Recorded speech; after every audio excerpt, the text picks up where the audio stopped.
one more time Psalm 71 verse 14. சங்கீதம் 71 14வது வசனத்தை நான் மீண்டும் ஒரு முறை படிக்க விரும்புகின்றேன். But I will hope continually and will yet praise thee more and more. நானோ எப்பொழுதும் நம்பிக்கை கொண்டிருந்து மென்மேலும் உம்மை துதிப்பேன். Shall we pray? நாம் ஜெபிப்போம். Father, we praise and thank you for your precious word. பிதாவே, உம்முடைய விலையேற பெற்ற வார்த்தைகளுக்காக உமக்கு நன்றி செலுத்துகிறோம். It is always pure, fresh and powerful. உம்முடைய வார்த்தை தூய்மையானதும் புத்தம் புதியதுமாக வல்லமை நிறைந்ததாய் இருக்கிறது. In spite of meditating it, Lord, many times it is always new for us. இதற்கு முன்பு உம்முடைய வார்த்தையை பலமுறை நாங்கள் தியானித்திருந்தும் தியானிக்கின்ற ஒவ்வொரு முறையும் அது எங்களுக்கு புத்தம் புதிதாகவே இருக்கிறது. At this time I pray that you should speak to the congregation. இந்த வேளையிலே இங்க இருக்கிற சபையார் ஒவ்வொருவரோடும் நீ பேச வேண்டும் என்று உம்மை நோக்கி கெஞ்சுகிறேன். In Jesus' name we pray. இயேசுவின் நாமத்தில் வேண்டுகிறோம் பிதாவே. Amen. Amen. I have been speaking to you for several weeks on the subject of hope. நம்பிக்கை என்கின்ற தலைப்பிலே கடந்த பல வாரங்களாக தேவனுடைய வார்த்தையை நான் உங்களோடு கூட பகிர்ந்து வருகிறேன். I believe 6 sermon messages were given to you. உங்களுக்கு 6 தேவ செய்திகள் இதுவரையிலும் கொடுக்கப்பட்டிருக்கின்றன. The writer of this psalm says, I will hope continually, will yet praise thee more and more. நானும் எப்பொழுதும் நம்பிக்கை கொண்டிருந்து மென்மேலும் உம்மை துதிப்பேன் என்று சங்கீதக்காரன் எழுதுகிறார். It was the prayer of the writer of this psalm and his determination. சங்கீதக்காரனுடைய உறுதியாகவும் அவனுடைய விண்ணப்பமாகவும் இந்த வார்த்தைகள் அமைந்திருக்கின்றன. Whole Christian life is based on hope. கிறிஸ்தவ வாழ்க்கை முழுவதுமே நம்பிக்கையின் அடிப்படையில் அமைந்திருக்கிறது. I have dealt with so far 6 types of hopes. இதுவரையிலும் 6 விதமான நம்பிக்கைகளை குறித்து உங்களோடு பகிர்ந்து கொண்டிருக்கிறேன். These seem to be study like messages. இந்த தேவ செய்திகளானது ஒரு வேதபாட வகுப்புகள் போல அமையலாம். But still it's not only a study for you, it's a practical message to the soul. ஆகிலும் வேத அறிவை வளர்த்துக் கொள்ளும்படியாக படிக்கக்கூடிய பாடமாக மட்டும் இந்த தேவ செய்தி அமையாமல் நம்முடைய வாழ்க்கையின் சூழ்நிலைகளிலே நாம் முன்னேறி செல்வதற்கு தேவ ஆலோசனையாகவே இந்த தேவ செய்திகள் அமைந்திருக்கின்றன. I just remind you the 6 headings on which I spoke to you. இதுவரையிலும் உங்களோடு பகிர்ந்து கொண்ட 6 முக்கிய குறிப்புகளை நான் மீண்டும் நினைவூட்ட விரும்புகிறேன். It was a hope of restoration. இழந்ததை மீட்டுக் கொள்வோம் என்கின்ற நம்பிக்கை. It is a hope of reward. முயற்சிக்கு நற்பலன் உண்டு என்கின்ற நம்பிக்கை. It was a hope of revelation. வெளிப்படுத்தலை பெற்றுக்கொள்வோம் என்கின்ற நம்பிக்கை. It was a hope of rescue. தப்புவிக்கப்படுவோம் என்கின்ற நம்பிக்கை. It was a hope of rejoicing. மகிழ்ச்சி அடைவோம் என்கின்ற நம்பிக்கை. Last time I didn't tell you the title. கடந்த முறை நான் தலைப்பை சொல்லவில்லை. It was a hope of a reverence to him. Reverence to him. தேவனுக்கு பயந்து இருக்கக்கூடிய மகிமையை கொடுக்கக்கூடிய நம்பிக்கை. Reverence, it is actually giving glory, honor to God. தேவனுக்கு பயந்து மகிமையை செலுத்துகிற நம்பிக்கை. So God has kept us in this world that we may live in this body to glorify his name. அவருடைய நாமத்தை இந்த சரீரத்தின் மூலமாய் மகிமைப்படுத்துவோம் என்கின்ற நம்பிக்கை. But this morning I would like to give to you another talk which will be final. இன்று இந்த தொடர் தலைப்பிலே இறுதியான ஒரு குறிப்பில் நான் தேவ செய்தியை தர விரும்புகின்றேன். If you would turn to 1 John chapter 3. 1 யோவான் 3ஆம் அதிகாரத்திற்கு வருவீர்கள் என்றால் I will read the first 3 verses. முதல் 3 வசனங்களை நாங்கள் படிக்கின்றோம். 1 John 3, 1 to 3. 1 யோவான் 3ஆம் அதிகாரம் 1 முதல் 3 வரையுள்ள வசனங்கள்.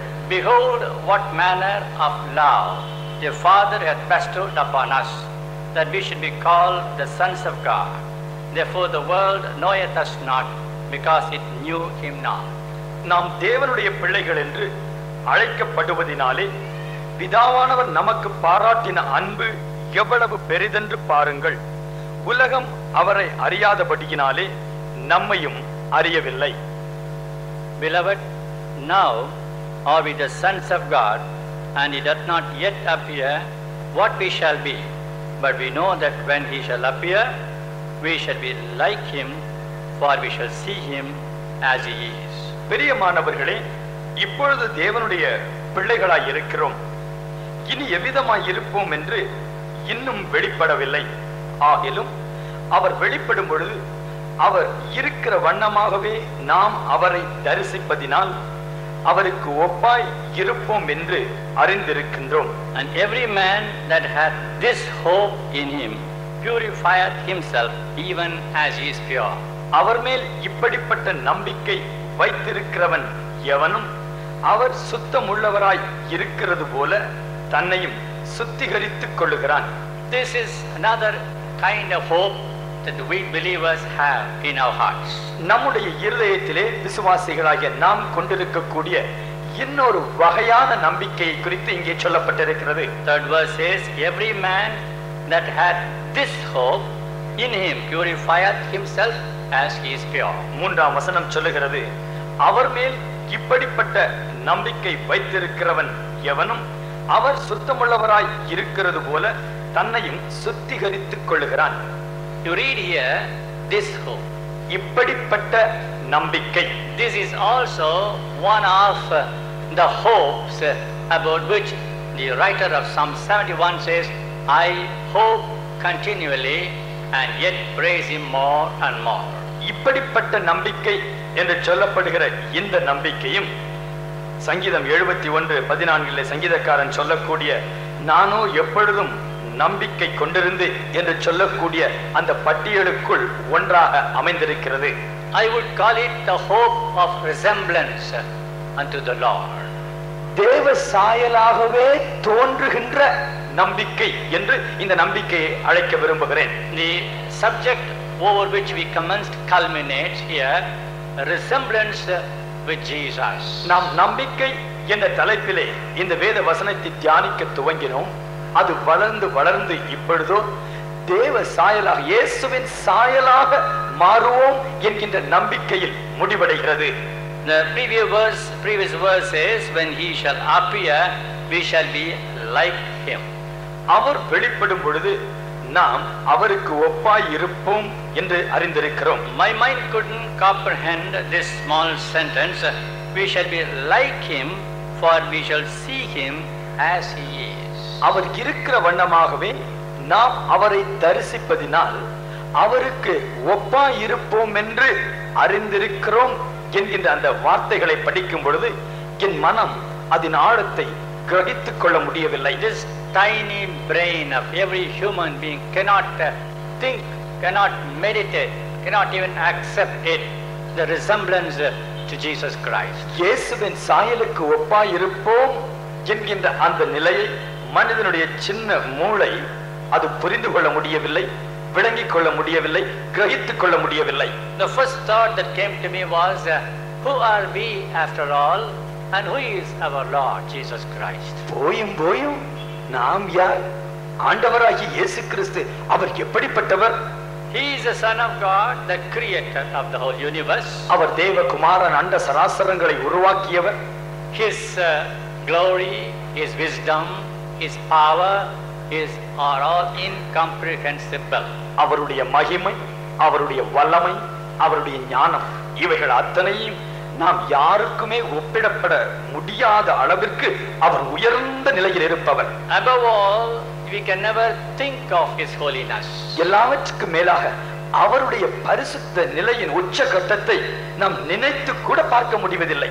Even the hosts of heaven shall say, a God of hosts is holy, holy and holy. தேவசேனையே அவர் பரிசுத்தர், பரிசுத்தர், பரிசுத்தர் என்று சதா காலமும் போற்றிக்கொண்டே இருக்கிறார்கள். He is holy and we are unholy. அவர் பரிசுத்தர், நாமும் பரிசுத்தம் இல்லாதவர்கள். He is full of glory, the reflection of the image of God his Father. பிதாவாகிய தேவனுடைய மகிமையின் பிரதிபலிப்பாய், மகிமையின் உருவமாய் இருக்கிறவர் அவர். And the scripture says that when he shall appear, we shall be like him and we shall see him even as he is. அவர் வெளிப்படும் பொழுது அவர் இருக்கிற வண்ணமாக நாம் அவரை தரிசிப்போம், ஆகவே நாம் அவருக்கு ஒப்பாய் இருப்போம் என்று வேதம் சொல்லுகிறது.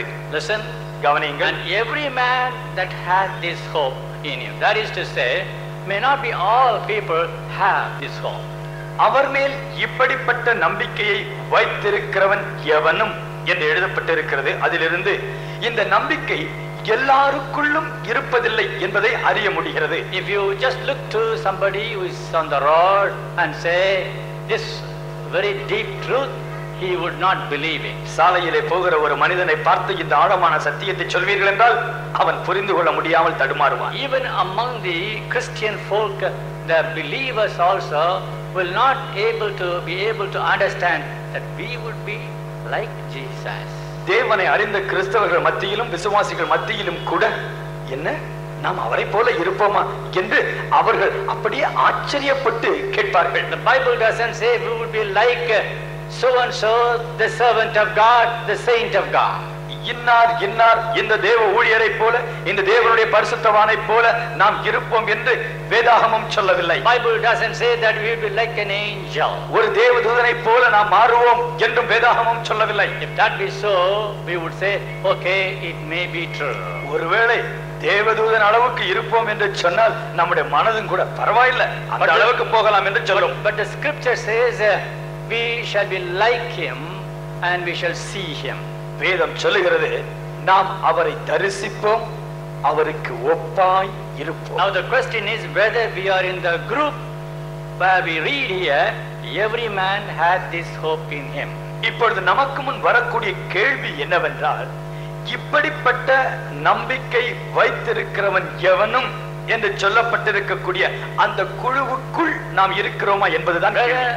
Do you have this hope in you that you shall be like Jesus? இயேசுவை போல இருப்போம் என்ற நம்பிக்கை உடைய குழுவுக்குள் நீங்கள் இருக்கிறீர்களா? Sister, do you have this hope or you think it's all just humbug?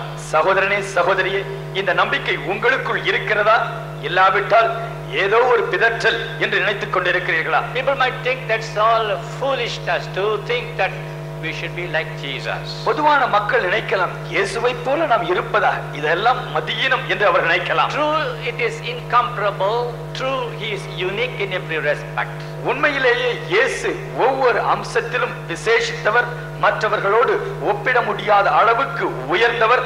அந்த நிலைக்கு நாம் செல்வோம் என்று நினைப்பது கடினம்தான். But on this second Lord's Day of the month, God wants to speak to you that you must possess this hope. ஆனால் இந்த மாதத்தின் இரண்டாவது கர்த்தருடைய நாளிலே கர்த்தர் உங்களோடு பேசுகிறார். இந்த நம்பிக்கையை நீங்கள் பெற்றுக்கொள்ள வேண்டும். I call this a hope of resemblance with Jesus. இயேசுவை போல சாயலை நான் பெற்றுக்கொள்வேன் என்கின்ற நம்பிக்கை என்று இதை அழைக்கின்றேன். All the three verses are based on the subject of the hope of resemblance to Jesus. இயேசுவின் சாயலை அடைவேன் என்கின்ற நம்பிக்கையின் அடிப்படையிலே இந்த மூன்று வசனங்களும் எழுதப்பட்டிருக்கின்றன. I find three thoughts working in me very deeply. மூன்று குறிப்புகள் என்னுள் ஆழமாய் கிரியை செய்வதை நான் உணர்ந்தேன். Listen, கவனியுங்கள். this is number 1. இது முதலாவது. The return of the Savior. இரட்சகருடைய திரும்பி வருதல். Number 2. இரண்டாவது. The reality of the splendor. அவருடைய மாட்சிமையினுடைய தத்ரூபம். The third one, the responsibility of the saints. மூன்றாவதாக பரிசுத்தவான்களுடைய பொறுப்பு. May I repeat for you? மீண்டுமாக ஒரு முறை திரும்ப சொல்லுகிறேன். The return of the Savior, இரட்சகருடைய திரும்பி வருதல்.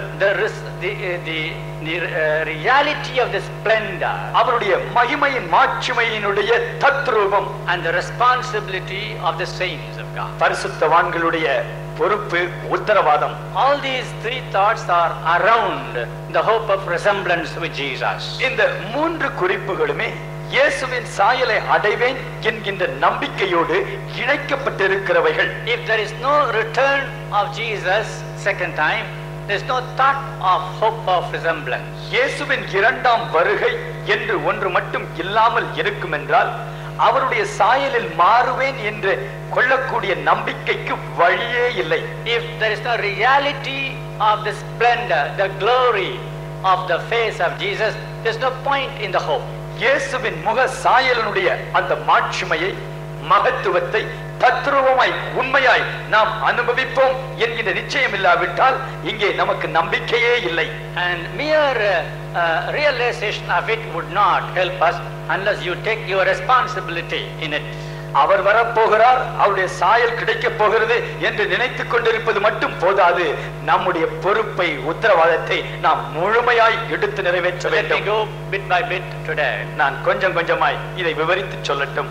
First is the return of the Savior. முதலாவது இரட்சகருடைய இரண்டாம் Second verse, இரண்டாம் வசனம், beloved now, and when he shall appear we shall be like him.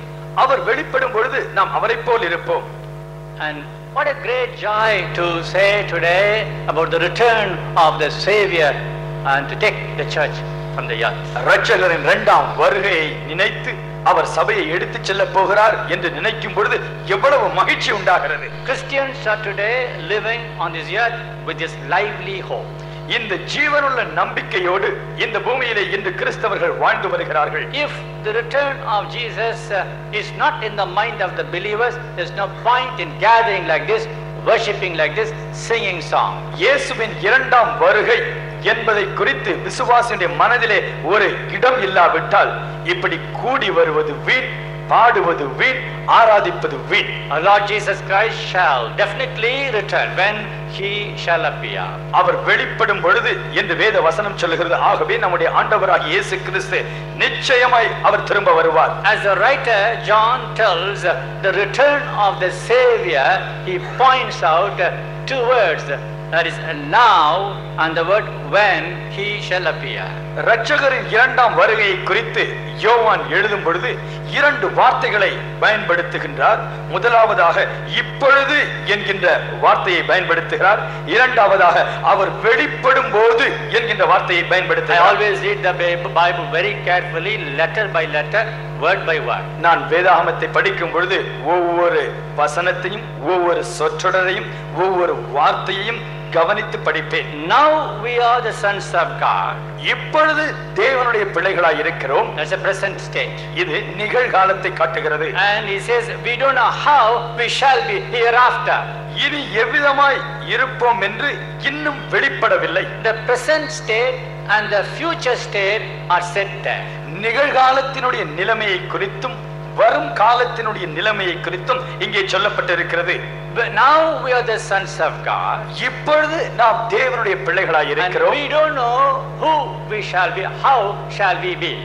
இனிமேல் அவர் வெளிப்படும் பொழுது நாம் எப்படி இருப்போம் என்று இன்னும் அது விளங்கவில்லை, வெளிப்படவில்லை என்று எழுதுகிறார். It reminded me when I read this verse. இந்த வசனத்தை நான் படித்த பொழுது அது எனக்கு God நினைவூட்டியது. wants to teach us emancipation and expectation.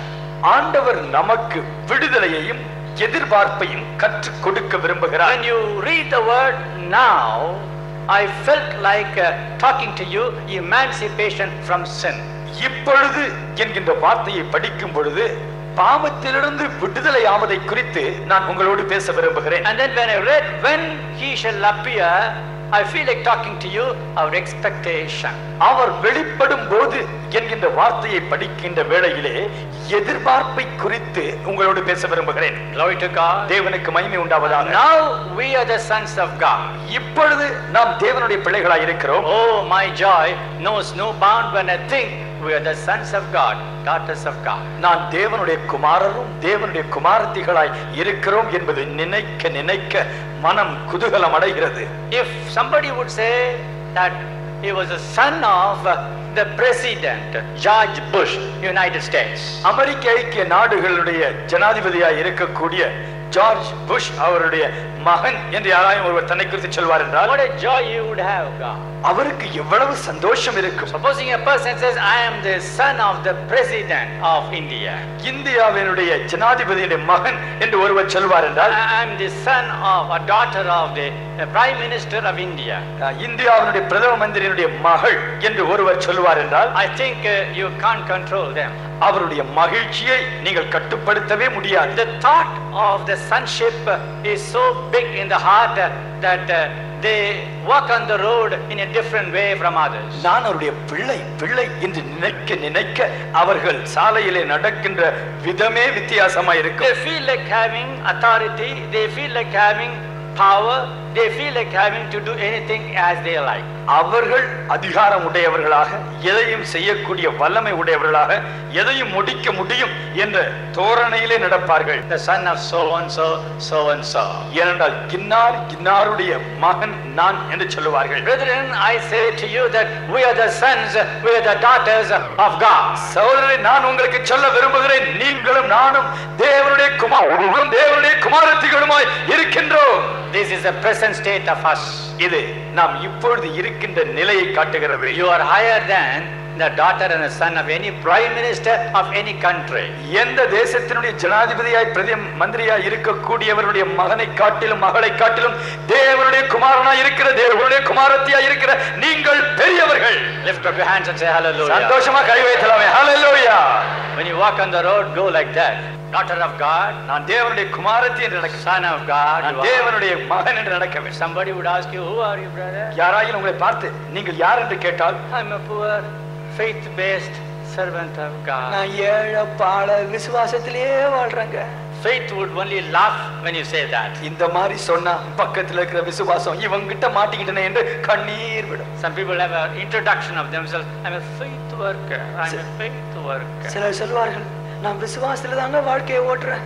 You are a son of God. You are a daughter of God. நீங்கள் ஒரு தேவனுடைய குமாரன், நீங்கள் ஒரு தேவனுடைய குமாரத்தி. When you walk on the road, you must have that joy. நடக்கும் பொழுதே அந்த மகிழ்ச்சியின் பூரிப்பு உங்கள் நரம்புகளில் ஓட வேண்டும். When you walk on the road, you feel like you have got power. நீங்கள் நடக்கும் பொழுதே தேவனுடைய அதிகாரம் உங்கள் கரங்களில் பாய்வதை உணர வேண்டும். See, usually the father gives all the responsibility, power to their own sons, to their own daughters, isn't it? பொதுவாக உலகத்திலே நாம் பார்ப்பது என்ன? ஒரு தகப்பன் தனக்கு இருக்கக்கூடிய எல்லாவற்றையும், தன் அதிகாரத்தையும் பொறுப்புகளையும் தன்னுடைய மகனுக்கு கொடுக்கிறான். A day will come when he can inherit everything. நாளொன்று வரும் தகப்பனுக்குரிய அத்தனையும் நாம் சுதந்திரமாய் பெற்றுக்கொள்ள முடியும். But our God never dies. ஆனால் நம்முடைய தேவன் அவர் செத்து போன பிறகு நாம் பெற்றுக்கொள்ள வேண்டும் என்ற நிலையில வைக்கவில்லை. Alive forevermore. அவர் எப்பொழுதும் என்றென்றும் உயிரோடு இருக்கிறார். ஹalleluya. All his belong to us. அவருக்கு சொந்தமானவைகள் அத்தனையும் நமக்கு சொந்தம். Glory to God. தேவனுக்கு மகிமை His உண்டாவதாக. glory belongs to us. அவருடைய மகிமை நமக்கு His தான். power belongs to us. அவருடைய வல்லமை நமக்காகத்தான். His grace belongs to us. அவருடைய கிருபை நமக்கு கொடுக்கப்பட்டிருக்கிறது. All things that are of God belong to us. தேவனுக்கு சொந்தமானவைகள் எவைகளோ அவைகள் அத்தனையும் நமக்கு As கொடுக்கப்பட்டிருக்கிறது. many as have received him, to them gave power to become the sons of God, even to them that believe on his name. அவருடைய நாமத்தினாலே விசுவாசம் உள்ளவர்களாய் அவரை ஏற்றுக்கொண்டவர்கள் எத்தனை பேர்களோ அத்தனை பேர்களும் தேவனுடைய குமாரர்களும் குமாரத்திகளும் ஆகும்படி அவர்களுக்கு அதிகாரம் As கொடுத்தார். many as were led by the Spirit of the Lord, they are the sons of God. தேவனுடைய ஆவியினாலே நடத்தப்படுகிறவர்கள் எவர்களோ அவர்கள் தேவனுடைய புத்திரர்களாய் The இருக்கிறார்கள். scripture should be taken into our hearts. வேத வசனத்தை நம்முடைய உள்ளத்திலே பதித்து விட வேண்டும். Just accepting Jesus into your heart is not suffice. இயேசுவை உள்ளத்திலே வரவேற்று ஏற்றுக்கொள்கின்ற அந்த ஆரம்ப அனுபவம் போதாது. As many as are led by the Spirit, they are the sons of God. தேவனுடைய ஆவியினால் நடத்தப்படுகிறவர்கள் எவர்களோ அவர்களே தேவனுடைய புத்திரர்களாய் இருக்கிறார்கள். And every day, every hour, you should hear the whispering voice of the Holy Spirit and walk in this world. ஒவ்வொரு நாளிலும் ஒவ்வொரு மணி நேரத்திலும் ஆண்டவர் இயேசு கிறிஸ்துவினுடைய அமர்ந்த மெல்லிய குரலை நீங்கள் கேட்க வேண்டும், கேட்டு அதன்படி நடக்க We have வேண்டும். not received the spirit of bondage, but we have received the spirit of adoption, whereby we could call our God Abba, Father. நாம் அடிமைத்தனத்தினுடைய ஆவியை பெற்றுக்கொள்ளாமல் அப்பா பிதாவே என்று அழைக்கக்கூடிய புத்திர சுவிகாரத்தின் ஆவியை பெற்றிருக்கிறோம். We are heirs and joint heirs with our Lord Jesus Christ. நம்முடைய ஆண்டவராகிய இயேசு கிறிஸ்துவோடு கூட நாம் உடன் சுதந்திரரும் முழு சுதந்திரருமாய் The இருக்கின்றோம். Holy Spirit witnessed today, bear witness that we are the sons of God, children of God. நாம் தேவனுடைய பிள்ளைகள், தேவனுடைய குமாரர்கள் என்று நமக்குள் இருக்கிற பரிசுத்த ஆவியானவரும் சாட்சி கொடுக்கின்றார். The best, the highest blessing we have in this world when we call ourselves his sons is emancipation from sin. நம்முடைய இந்த பூமிக்குரிய வாழ்க்கையிலே நாம் பெற்றுக்கொள்ளக்கூடிய உயர்ந்த ஆசீர்வாதத்தின் அனுபவம் என்னவென்றால் பாவத்திலிருந்து நாம் விடுவிக்கப்பட்டிருக்கிறோம் என்கின்ற அந்த நிலைதான். If the Son of God shall set you free, you shall be free indeed. தேவகுமாரன் உங்களை விடுதலையாக்கினால் நீங்கள் மெய்யாகவே விடுதலையாவீர்கள். Jesus is the Son of God. இயேசு தேவகுமாரன். We are the sons of God. நாம் தேவனுடைய குமாரர்களாய் இருக்கின்றோம். So our Lord Jesus Christ becomes actually our elder brother. நம்முடைய ஆண்டவராய் இயேசு கிறிஸ்து நமக்கு அண்ணனாய் மாறிவிடுகிறார். Now we are the sons of God. இப்பொழுது நாம் தேவனுடைய பிள்ளைகளாய் இருக்கிறோம். If the Son of God shall set you free, you shall be free indeed. தேவகுமாரன் உங்களை விடுதலையாக்கினால் நீங்கள் மெய்யாகவே விடுதலையாவீர்கள். Why have we become Christians? ஏன் நாம் கிறிஸ்தவர்களாய் மாறி இருக்கிறோம்? Why are you believers today? ஏன் நாம் இன்று விசுவாசிகளாய் இருக்கின்றோம்? You must be in a position to enjoy the emancipation from sin. பாவத்திலிருந்து விடுதலை பெறுகின்ற அந்த அனுபவத்தை நீங்கள் பெற்று அனுபவிக்க வேண்டும். You must be delivered from all kinds of habits, bad habits. எல்லா விதமான கெட்ட பழக்க வழக்கங்களிலிருந்து விடுவிக்கப்பட வேண்டும். If a believer has got the habit of smoking, I wonder at it. விசுவாசி என்று தன்னை அழைத்துக் கொள்ளுகிற ஒரு மனிதன் இன்னும் ஒரு புகை பிடிக்கிற காரியத்தை விடாமல் இருப்பார் என்றால் அதை குறித்து நான் ஆச்சரியப்படுகிறேன். Little habits among the believers are still there and they think others do not know. சின்ன சின்ன கெட்ட பழக்கங்கள் இன்னும் விசுவாசிகளுடைய வாழ்க்கையிலே ஒட்டி கொண்டிருக்கின்றன. மற்றவர்கள் இதை பார்க்கவில்லை என்று அவர்கள் தங்களையே தேற்றிக் கொள்கிறார்கள். With that habit of smoking, one should not participate in the Lord's table. புகை பிடிக்கிற அனுபவத்தோடு கர்த்தருடைய திருப்பந்தியிலே ஒருவர் பங்கேற்கவே கூடாது. With the habit of drinking, nobody should participate in the Lord's table. மதுபானம் அருந்துகிற பழக்கத்தை உடையவர்கள் கர்த்தருடைய திருப்பந்தியிலே பங்கேற்க கூடாது. Bad habits, secret sins should not be in the life of a believer and then to participate in the Lord's table. ரகசிய பாவங்களிலே ஈடுபடுகிறவர்கள் கர்த்தருடைய திருவிருந்தில் பங்கேற்க கூடாது. I was really thunderstruck of late I heard of a big servant of the Lord. சமீபத்திலே ஒரு பெரிய தேவ ஊழியரை குறித்து நான் கேள்விப்பட்ட பொழுது அப்படியே அதிர்ந்து போனேன். Widely known to everybody. அநேகருக்கு நன்றாய் பிரபலமானவர். But suddenly I was told he has a habit of smoking. திடீரென்று அவர் புகைப்பிடிக்கிற பழக்கம் உடையவர் என்று எனக்கு சொல்லப்பட்டது. What is it? I couldn't believe it. என்ன? அது உண்மையா? நம்ப முடியவில்லையே. I'm sorry to say that. இப்படிப்பட்ட நிலையில் இருக்கிறதை நினைத்து நான் துக்கப்படுகிறேன். Now we are the sons of God. இப்பொழுதோ நாம் தேவனுடைய பிள்ளைகளாய் இருக்கிறோம். Being a son of God, a brother of the Son of God, you should be free from all sin. தேவனுடைய குமாரர்களாய் இருக்கக்கூடிய நாம் தேவகுமாரனுடைய சகோதரர்கள் என்ற நிலையில இருக்கக்கூடிய நாம் தீய பழக்க வழக்கங்களிலிருந்து முற்றிலுமாய் விடுபட வேண்டும். It is impossible to continue live in sin, sinful habits. தொடர்ந்து பாவத்திலும் பாவ வழக்கங்களிலும் வாழ்வது என்பது முடியாத காரியம். One young man was struggling for deliverance from the habit of smoking. Deliverance. இளம் வாலிபன் புகைப்பிடிக்கின்ற பழக்கத்திலிருந்து வெளியே வர முடியாமல் தவித்துக் கொண்டிருந்தான். He determined, he took fasting, he couldn't come out. அவன் உறுதியாய் தீர்மானித்தான், உபவாசித்து பார்த்தான், சிகரெட் பிடிப்பதை நிறுத்த முடியவில்லை. When he was reading the Bible, ஒரு நாள் அவன் வேதாகமத்தை படித்துக் கொண்டிருந்த பொழுது a verse got into his heart. ஒரு வசனம் அவனுடைய உள்ளத்துக்குள் சென்றது. I am crucified with Christ. நான் இயேசுவோடு கூட சிலுவையிலே அறையப்பட்டேன். Nevertheless I live. ஆகிலும் நான் பிழைத்திருக்கிறேன். Not I, but Christ liveth in me. நான் அல்ல, இயேசுவே என்னில் பிழைத்திருக்கின்றார். The moment he read that sentence, he stopped. அந்த சொற்றொடரை அவன் படித்த உடனேயே அவன் நிறுத்தினான். Not I, but Christ liveth in me. நான் அல்ல, கிறிஸ்துவே என்னில் ஜீவிக்கின்றார். 5 times he thought about it. 5 தடவைகள் திரும்ப திரும்ப அதை நினைத்தான். Not I, but Christ liveth in me. நான் அல்ல, இனிமேல் நான் அல்ல, கிறிஸ்துவே என்னில் ஜீவிக்கின்றார். With a sincere joke he said, அவன் அதை ஒரு விளையாட்டாய் சொல்வது போல கருத்தாய் சொன்னான். Sincere joke. அவன் விளையாட்டாய் சொல்வது போல, not it's a sincere, really he said, but as a joke. அவன் அதை உண்மையாய் ஒரு நகைச்சுவையாய் சொன்னான். So Lord, I am not able to get deliverance. ஆண்டவரே, என்னால் விடுதலை பெற முடியவில்லை. If I smoke hereafter, you are smoking. இனிமே சிகரெட் பிடிச்சா, ஆண்டவரே நான் இல்ல, நீர் தான் பிடிக்கிறீர்.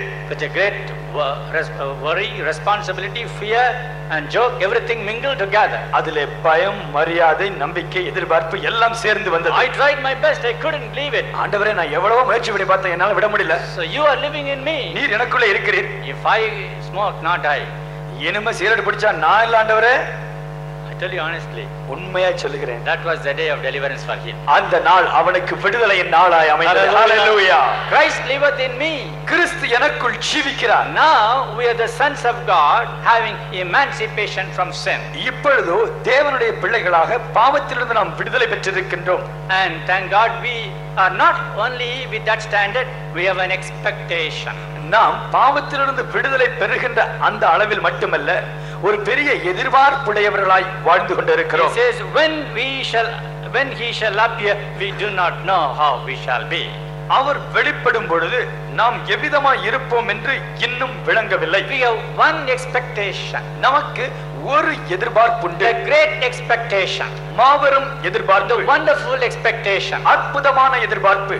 The real expectation. உண்மையான எதிர்பார்ப்பு. Whether the world believes it or not. உலகத்தில் இருக்கிறவர்களை நம்பினாலும் நம்பாவிட்டாலும் he shall appear. அவர் நிச்சயமாய் வெளிப்படுவார். It's an undeniable fact. ஒருவரும் மறுக்க முடியாத நிச்சயம். Bible says, yet a little while he that shall come will come again. இன்னும் கொஞ்ச காலத்தில் வருவேன் என்று சொன்னவர் தாமதம் பண்ணாமல் நிச்சயமாய் வருவார். True, we are now thinking our Lord doesn't come, he is postponing it. உண்மைதான், நாம் நினைக்கிறோம் வருகிறேன் என்று சொன்ன ஆண்டவர் இன்னும் வராமல் அவர் அதை தள்ளி போட்டுக் கொண்டே செல்கிறார். But he is not really postponing it. உண்மையிலேயே அவர் நிச்சயித்த நாளை தள்ளி போட்டுக் கொண்டிருக்கவில்லை. He is still preparing the church, that the church should become 100% holy as he is holy. அவர் பரிசுத்தராய் இருக்கிறது போல அவருடைய மணவாட்டி சபையும் 100% பரிசுத்தமாய் மாற வேண்டுமே என்பதற்காக அவர் இன்னும் சற்று அவகாசம் கொடுத்துக் கொண்டிருக்கிறார். So when he shall come means is a definite expectation of the church. அவர் வெளிப்படும் பொழுது என்ற வார்த்தை சபையினுடைய நிச்சயமான எதிர்பார்ப்பை சுட்டிக்காட்டுகிறது. Bible says, when the Lord himself shall descend from heaven with a shout, with the voice of the archangel of God. கர்த்தர் தாமே பரலோகத்திலிருந்து இறங்கி வரும்பொழுது மகா பிரதான தேவதூதனுடைய எக்காள தொனியின் வேளையிலே அவர் வெளிப்படுவார். Nowadays the church should not be lukewarm. இப்பொழுது சபையானது அனலுமின்றி குளிருமின்றி வெதுவெதுப்பாய் இருக்க கூடாது. The Lord speaks to you this morning that you should arise up to a life of watchfulness. விழித்திருக்கும் வாழ்க்கையை வாழும்படியாய் நீ எழுந்திரு என்று இந்த காலை வேளையிலே கர்த்தர் சபையோடு பேசுகிறார். Jesus said, pray always that he may stand worthy to before God. தேவனுக்கு முன்பாக நிற்பதற்கு நீங்கள் பாத்திரராக காணப்படும்படி எப்பொழுதும் ஜெபித்து விழித்திருங்கள் என்று இயேசு சொன்னார். Brethren, we should be extraordinarily careful in these last days. இந்த கடைசி நாட்களிலே சகோதரரே, இதுவரையிலும் இருந்ததை காட்டிலும் நாம் அதிக கவனத்தோடு இருக்க வேண்டும். In these days when we are expecting Jesus to come, we shall have one of the two privileges. இயேசு வரக்கூடிய இந்த காலகட்டத்திலே வாழ்ந்து கொண்டிருக்கிற நாம் இரண்டில் ஒரு ஆசீர்வாதத்தை பெற்றுக்கொள்ள வேண்டும். One, there shall be resurrection from the grave, or there shall be transformation from this body. ஒன்று, கர்த்தருக்குள் மரித்தவர்கள் கல்லறையிலிருந்து உயிரோடு எழுந்து வருவார்கள். இல்லாவிட்டால் இயேசுவுக்குள் வாழ்கிறவர்கள் அவருடைய வருகையின் வேளையிலே அவர்கள் மறுரூபம் அடைவார்கள். We don't know our lives. நம்முடைய வாழ்க்கை எப்படி முடிய போகிறது? We don't know how long we are going to live. இந்த பூமியிலே எத்தனை ஆண்டுகள் வாழப் போகிறோம் என்று நமக்கு தெரியாது. We don't know the exact time of the return of Jesus. ஆண்டவர் இயேசு எப்பொழுது திரும்ப வரப்போகின்றார் என்ற குறித்த வேளை நமக்கு தெரியவில்லை. Those who are dead in Christ shall rise up first. கிறிஸ்துவுக்குள் மரித்தவர்கள் முதலாவது எழுந்திருப்பார்கள். Those who are alive shall be transformed when he comes.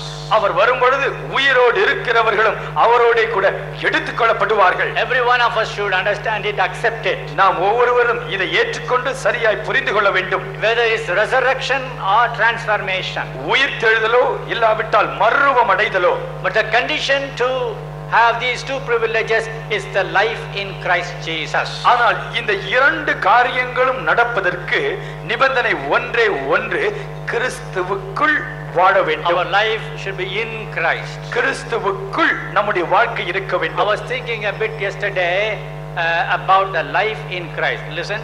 கிறிஸ்துவுக்குள்ளான வாழ்க்கையை குறித்து நேற்றைய தினத்திலே நான் சற்று நேரம் சிந்தித்துக் கொண்டிருந்தேன். Here is the personality, Jesus. இயேசுவினுடைய ஆள் தத்துவம் இப்படி இருக்கிறது என்று Take it for granted. Christ is here. உதாரணமாக கிறிஸ்து இங்கே இருக்கிறார் என்பதை நாம் எடுத்துக்கொள்வோம். As a person standing. ஒரு ஆள் தத்துவமாக அவர் இருக்கின்றார். And our life is in Christ. நம்முடைய வாழ்க்கையோ கிறிஸ்துவுக்குள் இருக்கிறது. You and I are not outside Christ, but we are inside Christ. நீங்களும் நானும் கிறிஸ்துவுக்கு வெளியிலே அல்ல, கிறிஸ்துவுக்குள் இருக்கின்றோம். That means அதனுடைய பொருள், wherever Christ moves, we are moving. கிறிஸ்து எங்கெல்லாம் செல்கிறாரோ நாமும் அங்கே செல்கின்றோம். Wherever Christ sits down, we will sit down. கிறிஸ்து எங்கே அமருகிறாரோ அங்கே நாம் அமருவோம். He becomes our body. அவர் நம்முடைய சரீரமாய் மாறுகிறார். He becomes our eye. அவர் நம்முடைய கண்களாய் He மாறுகிறார். becomes our tongue. அவர் நம்முடைய நாவாய் மாறுகிறார். He becomes our personality. அவர்தான் நம்மை நடத்தி செல்கிற ஆள் தத்துவமாய் மாறுகின்றார். Very cheaply we say, easily we say, we are in Christ. நாம் கிறிஸ்துவுக்குள் இருக்கிறோம் என்று சர்வ சாதாரணமாய் சொல்லுகிறோம். But we don't know the value and the depth of the life in Christ Jesus. கிறிஸ்துவுக்குள்ளாய் இருக்கின்ற வாழ்க்கையினுடைய அதி உன்னத நிலைமையை நாம் சரியாய் புரிந்து கொள்வதில்லை. Supposing I take this kerchief and keep this kerchief into this hymn book. உதாரணமாக இந்த கைக்குட்டையை எடுத்து இந்த பாடல் புத்தகத்துக்குள்ளே நான் வைத்து விட்டால், And this kerchief is like you and me, a believer. இந்த கைக்குட்டை உங்களுக்கும் எனக்கும் விசுவாசிகளாய் நமக்கு அடையாளமாய் And இருக்கிறது. this hymn book is for Jesus. இந்த பாடல் புத்தகம் இயேசுவுக்கு அடையாளமாய் இருக்கிறது. Wherever the hymn book is passed, is sent to, the kerchief is inside. It is there. இந்த பாடல் புத்தகம் எங்கெல்லாம் செல்லுகிறதோ, கொடுத்தனுப்பப்படுகிறதோ, அதற்குள்ளாக அந்த கைக்குட்டையும் செல்லும் இருக்கிறது. Kerchief cannot come out of the hymn book and go to any place as it likes. அந்த கைக்குட்டை தன் இஷ்டம் போல வெளியே வந்து இங்கே போகலாம் அங்கே போகலாம் என்று சுற்றாது. The handkerchief has no personal decision. அந்த கைக்குட்டைக்கென்று சொந்தமாக எந்த விருப்பமும் தீர்மானமும் இல்லை. It cannot walk, it cannot talk, it cannot do anything of its own accord. அது தன் சொந்த விருப்பத்தின்படியா எதையும் பேசாது, எதையும் செய்யாது, எங்கேயும் செல்லாது. If you and I should have either resurrection from the dead or transformation from the present body, நீங்களும் நானும் மரித்தோருடைய உயிர்த்தெழுதலில் பங்கு பெற வேண்டும் என்றால், இல்லாவிட்டால் இயேசுவின் இரண்டாம் வருகையிலே அப்படியே மறுரூபமாக்கப்பட வேண்டும் என்றால், our life should be in Christ. நம்முடைய ஜீவன் கிறிஸ்துவுக்குள் இருக்க வேண்டும். Those who are dead in Christ shall be raised up.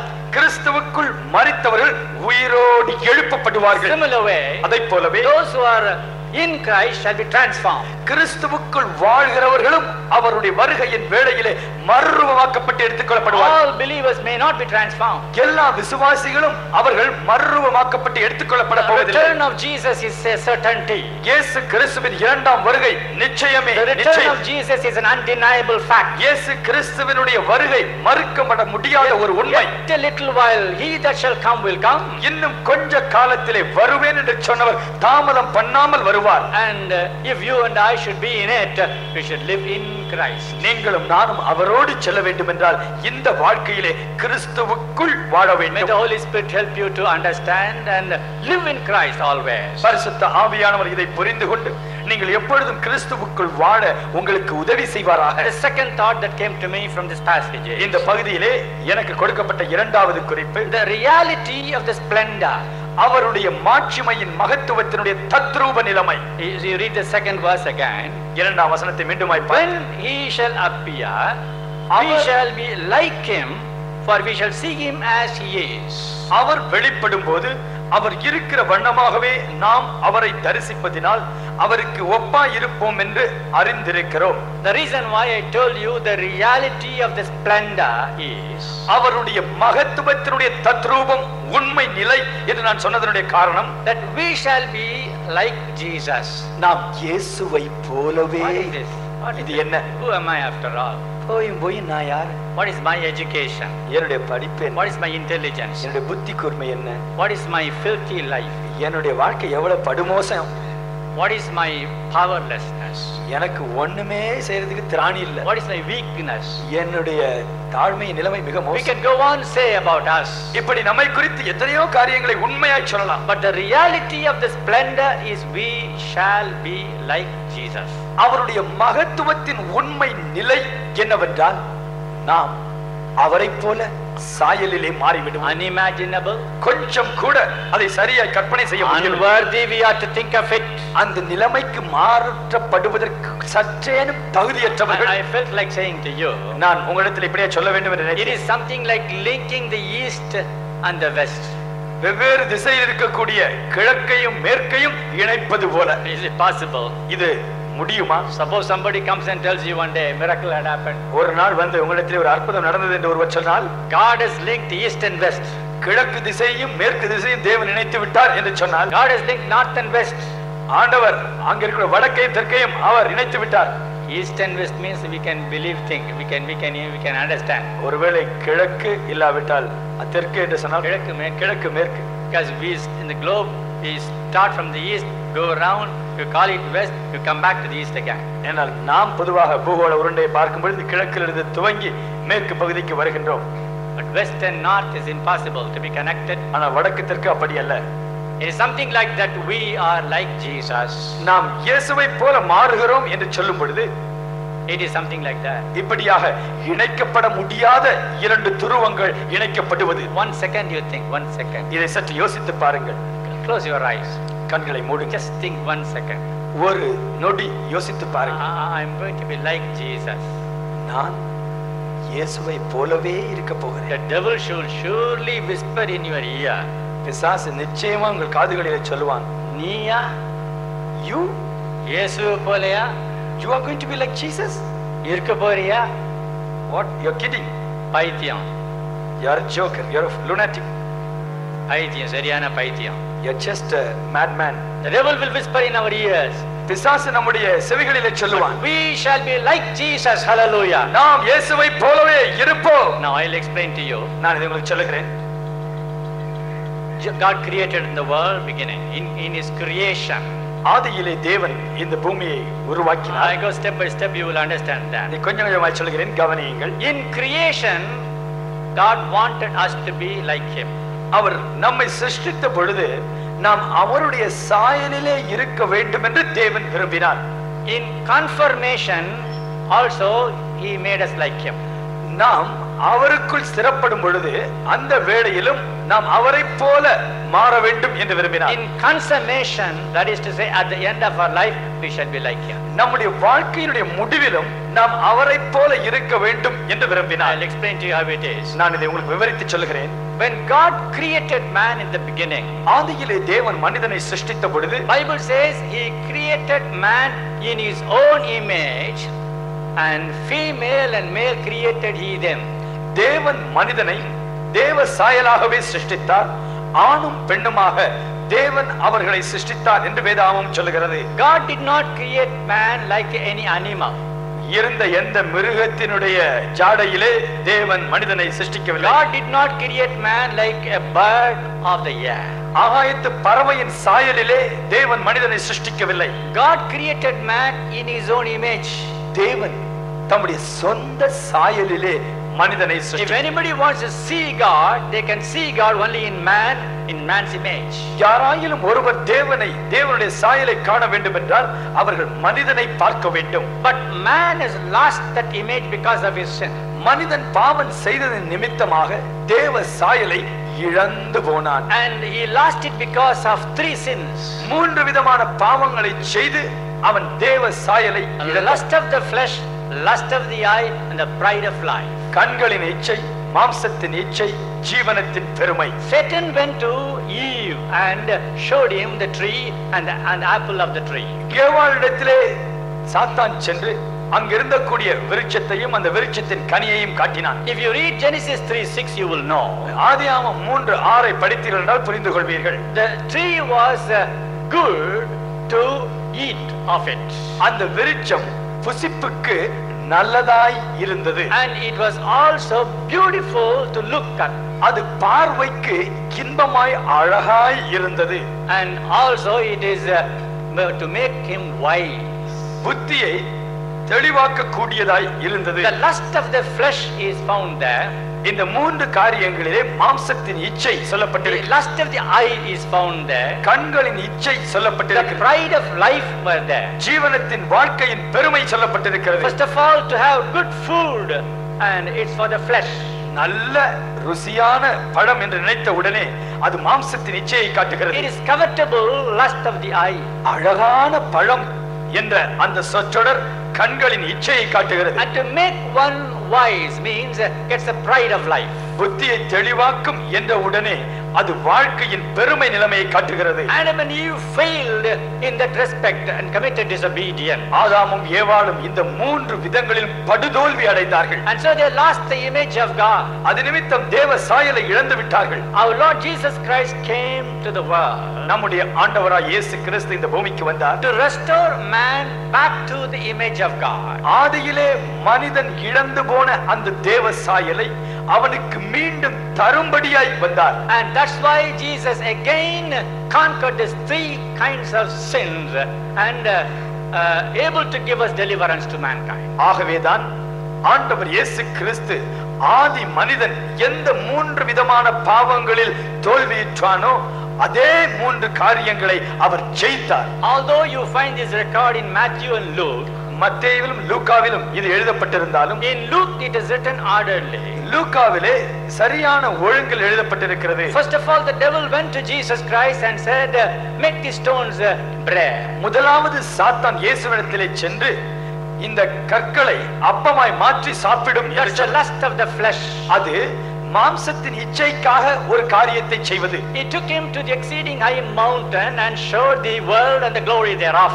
உயர்ந்த மலைக்குன்றுக்கு இயேசுவை சாத்தான் அழைத்துச் சென்று உலகத்தின் ராஜ்யங்களையும் அதனுடைய மகிமையையும் காட்டினார். That's the lust of the eye. அது கண்களின் இச்சையை மேற்கொள்ளக்கூடிய சோதனை. He took him to the pinnacle of the temple and cast thyself down if you are son of God. கோபுரத்தின் உச்சியிலே அழைத்துச் சென்று இங்கே இருந்து கீழே குதியும், நீ உண்மையான தேவனுடைய குமாரன் என்று நிரூபித்து காட்டும் என்று சாத்தான் சொன்னான். Whatever the first Adam, the first man failed, our Lord Jesus Christ, the second Adam, conquered.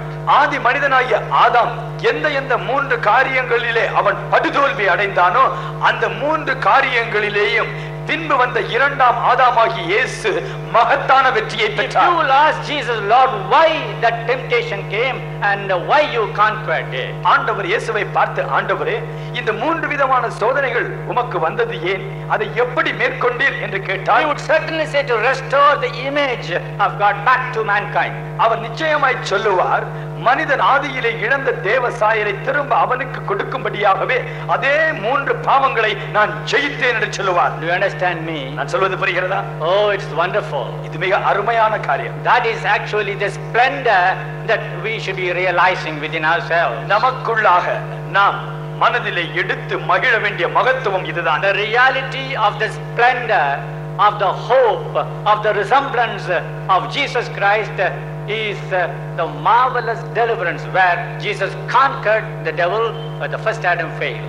முதலாம் ஆதாம் எந்த மூன்று விஷயங்களிலே தோற்றானோ அதே மூன்று விஷயங்களிலே இரண்டாம் ஆதாமாகிய இயேசு கிறிஸ்து வெற்றி எடுத்து அவருடைய சாயலிலே நாம் மாறுவோம் என்கின்ற நம்பிக்கையை நமக்கு தருகிறாரே, அதுதான் மகத்துவத்தின் உண்மையான நிலையின் நம்பிக்கை. Can you get the image of God now? இப்பொழுது தேவனுடைய சாயலை நீங்கள் பெற்றுக்கொள்ள முடியுமா? Can you get the likeness of Jesus now? இயேசுவினுடைய சாயலை இப்பொழுது நீங்கள் பெற முடியுமா? The devil will whisper in your ear, don't believe him. பிசாசு வந்து முடியாது என்று சொல்வான் என்றால் அந்த பொய்யனை நம்ப வேண்டாம். When he shall appear, அவர் வெளிப்படும் பொழுது I shall be like him. நான் அவரை போல. How do you say, man? என்ன எப்படி சொல்கிறீர்கள்? How do you say, sister, brother? சகோதரியே, இதெல்லாம் எப்படி சொல்றீங்க? This is because my Lord Jesus Christ conquered the devil where Adam failed. ஆதாம் தோற்ற அதே காரியத்திலே என் ஆண்டவராகிய இயேசு கிறிஸ்து எனக்கு வெற்றியை தரும்படியாக அவர் ஜெயித்தார். Adam lost the image of God. Jesus got the image of God back and gave him to mankind. ஆதாம் தேவன் கொடுத்த தேவ சாயலை இழந்து போனான். ஆண்டவராகிய இயேசு கிறிஸ்து இழந்ததை மீட்டு நமது கரங்களிலே திரும்ப கொடுத்தார். Glory to God. தேவனுக்கு மகிமை உண்டாவதாக. And say hallelujah. கரங்களை வைத்து ஹalleluya சொல்லலாம். ஹalleluya. We are going to get the image of God. தேவனுடைய சாயலை நாம் பெற்றுக்கொள்ள போகிறோம். Secondly, இரண்டாவதாக you find that image of God comes through his confirmation. தேவ சாயல் என்பது அவருடைய உறுதிப்படுத்துதலின் மூலமாய் வருகிறது. In Romans chapter 8, as you read verse 29, ரோமர் 8ஆம் அதிகாரம் 29ஆம் வசனத்திலே பார்க்கிறோம். He did predestinate us to have the image of the Son of God, it is said. தேவன் எவர்களை முன் அறிந்தாரோ அவர்களை தமது குமாரனுடைய சாயலுக்கு ஒப்பாய் இருப்பதற்கு முன் குறித்திருக்கிறார். He has called us. அவர் நம்மை அழைத்திருக்கிறார். He has justified us. நீதிமான்களாக்கி He has இருக்கிறார். glorified us. மகிமைப்படுத்தி இருக்கிறார். All because of Calvary. இவைகள் அத்தனையும் கல்வாரியிலே இயேசுநாதர் செய்த புண்ணியம். As you further read from chapter 8:29 of Romans, ரோமர் 8:29 தொடர்ந்து படிக்கும் you பொழுது will find finally Calvary will come. இறுதியாக அங்க கல்வாரியினுடைய அந்த செய்தி கொடுக்கப்பட்டிருக்கிறது. Jesus gave us back the image by conquering the devil. பிசாசை தோற்கடித்து தேவ சாயலை அவர் நமக்கு மீட்டுக் கொடுத்தார். Jesus confirmed us also to be conformed to the image of his son. தேவ குமாரனுடைய சாயலுக்கு ஒப்பாய் இருக்கும்படியாக இயேசு நமக்கு உறுதியான வழியை உண்டு பண்ணினார். Even if there are some slips in life, ஒருவேளை நாம் வாழ்க்கையில சின்ன பிள்ளை தடுமாறுவது போல சற்று even if தடுமாறினாலும், there are some accusations, மற்றவர்கள் குறை சொல்லக்கூடிய நிலைமையிலே தடுமாறினாலும், our Lord God will not leave us, நம்முடைய ஆண்டவர் நம்மை ஒருபொழுதும் விட்டுவிட மாட்டார். because he has confirmed us to conform ourselves to have the image of the Son of God. தேவ குமாரனுடைய சாயலுக்கு என் மகனை என் மகளை நிச்சயமாய் நான் ஒப்பாக்குவேன் என்று அவர் உறுதி பூண்டிருக்கிறார். The consummation of the image of God is wonderful. நாம் தேவ சாயலை பெற்றுக்கொள்ள நம்முடைய வாழ்க்கையின் முடிவு வருவது ஆச்சரியமானது. If you will turn to 1 Corinthians chapter 15, you will find that. 1 கொரிந்தியர் 15ஆம் அதிகாரத்திலே இதை காண முடியும். 47th verse I read. 47வது வசனத்தை நாங்கள் The படிக்கிறோம். first man is of the earth and earthy. The second man is the Lord from heaven. 1 Corinthians 15 chapter verse 47. 1 கொரிந்தியர் 15:47 இப்படியாய் சொல்லப்பட்டிருக்கிறது. முந்தின மனுஷன் பூமியிலிருந்து உண்டான மண்ணானவன், இரண்டாம் மனுஷன் வானத்திலிருந்து வந்த கர்த்தர்.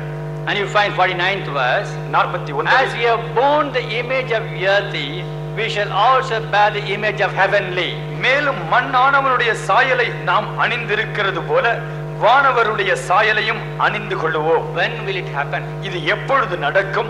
Supposing we die, this will happen. நாம் மரித்து இருக்கின்ற அந்த வேளையிலே அதற்கு பிறகு இது நடக்கும். Or when இல்லாவிட்டால் we are alive at the time of transformation. இயேசுவின் இரண்டாம் வருகையின் வேளையிலே நாம் உயிரோடு இருப்போம் என்றால் மறுரூபமாக்கப்பட்டு எடுத்துக்கொள்ளப்படுவோம். Now we are earthy. இப்பொழுதும் மண்ணான சாயலிலே We have இருக்கிறோம். put on the image of Adam because of his sin.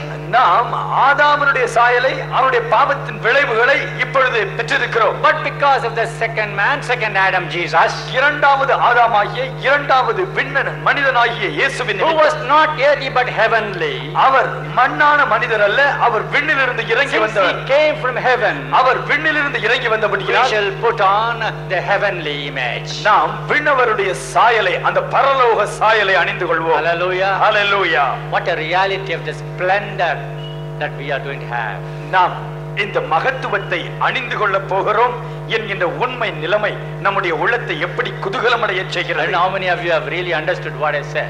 நான் பேசுகின்ற இந்த மகத்துவமான காரியங்களை எத்தனை பேர் உள்ளத்தில் கிரகித்துக் கொள்கிறீர்களோ தெரியவில்லை. To some people it's difficult to set it inside the brain. ஒரு சிலருக்கு என்னென்னமோ கேட்டு பார்க்கிறோம், ஒண்ணும் ஏற மாட்டேங்குது. What pastor says is I'm not able to grasp what he says now. Pastor பாட்டு விவரித்துக்கிட்டே போறார்கள், நமக்கு உள்ள போக மாட்டேங்குது. Oh, the reality of the splendor, the glory we are going to have it, I can't express it. நாம் அணிந்து கொள்ள இருக்கின்ற தேவ சாயலை, அதன் மகத்துவத்தை, அதனுடைய உண்மை நிலையை என்னால் வார்த்தைகளினால் விவரித்து சொல்ல முடியாது. In short, சுருக்கமாய் சொல்வதென்றால், it was started in the Garden of Eden.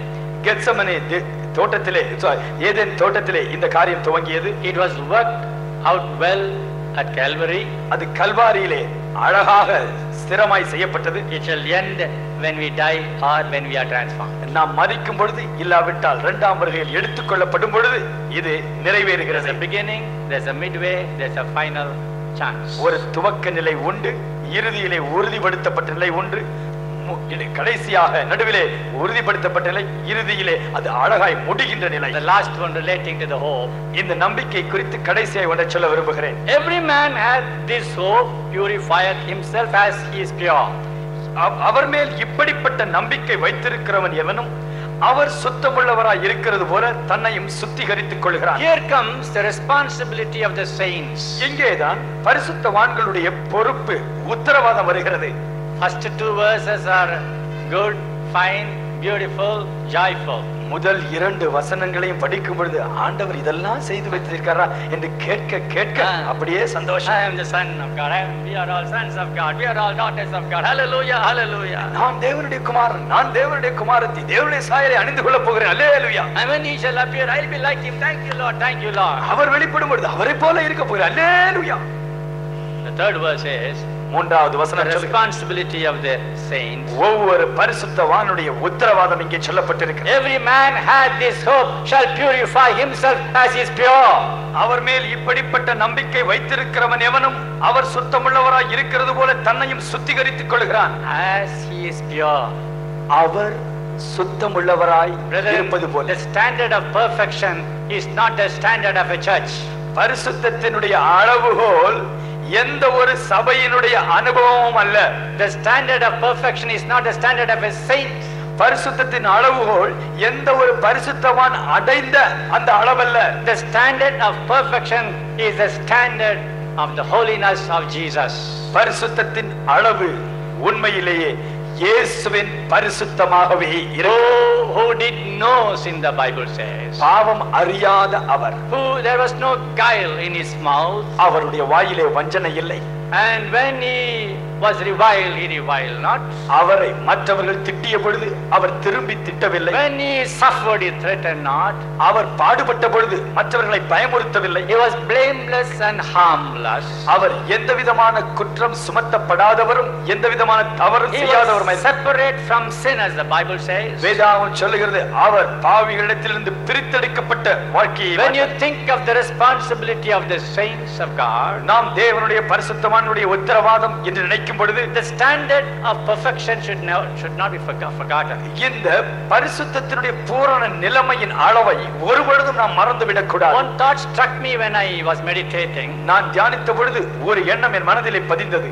Jesus spoke to Peter one day. ஒரு நாளிலே பேதுருவிடத்தில் இயேசு பேசினார். Peter, what do you think? Should the children or the strangers give the tribute money? பேதுருவே, நீ என்ன நினைக்கிறாய்? ராஜ்யத்தின் புத்திரர்கள் அவர்கள் வரி செலுத்துகிறார்களா இல்லாவிட்டால் அந்நியர்கள் வரி செலுத்துகிறார்களா? He said strangers. அப்பொழுது பேதுரு சொன்னார், அந்நியர்கள் தான் வரி செலுத்துகிறார்கள். Means we children need not pay, isn't it? அப்படி என்றால் பிள்ளைகளாய் இருக்கக்கூடிய நாம் வரி செலுத்த வேண்டிய அவசியம் இல்லை அல்லவா? Because the tribute money collectors have come with a question to Peter. ஏனென்றால் இப்பொழுது வரி வசூலிக்கிறவர்கள் பேதுருவிடத்திலே ஒரு கேள்வியோடு வந்திருக்கிறார். What about your master? Is he paying the tribute money? என்ன உங்க எஜமானன் தொழில் வரி செலுத்தவில்லையா? Peter said, knowing or unknowing, yes. He said yes. பேதுரு தெரிஞ்சோ தெரியாமலோ ஆமா என்று தலையாட்டி விட்டார். But when Peter came to Jesus, அதன் பிறகு பேதுரு இயேசுவிடத்திலே வருகிறார். Before Peter could open his mouth and speak to Jesus, பேதுரு வாய் திறந்து சூழ்நிலையை இயேசுவிடத்தில் சொல்வதற்கு முன்பதாக he opened the topic.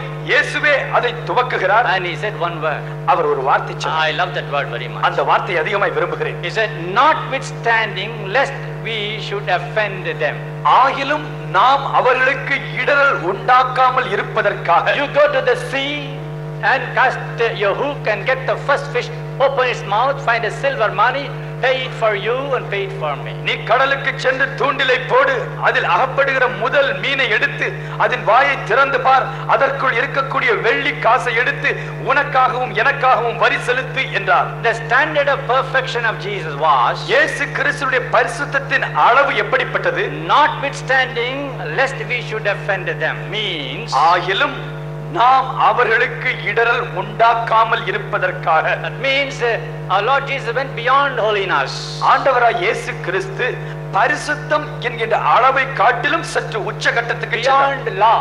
அவர் இதுதான் செய்யப்பட வேண்டும் என்கின்ற சட்டத்தை காட்டிலும் அதிகமாய் beyond righteousness. நீதியின் அளவை காட்டிலும் அதிக நீதி செய்தார். Righteously I need not pay. உண்மையிலேயே ராஜ்யத்தின் புத்திரர் வரி செலுத்த வேண்டியதில்லை. According to the law I need not pay. பிரமாணத்தின்படி சட்டத்தின்படி நான் வரி செலுத்த வேண்டியதில்லை. Notwithstanding lest we should offend them. ஆகிலும் ஒருவருக்கு கூட நாம் இடரலை உண்டாக்க கூடாது என்பதற்காக. Listen sisters, brothers, here in very important. சகோதர சகோதரிகளே கவனியுங்கள், இது மிக முக்கியம். Your life may be good. உங்களுடைய வாழ்க்கை அருமையா இருக்கலாம்.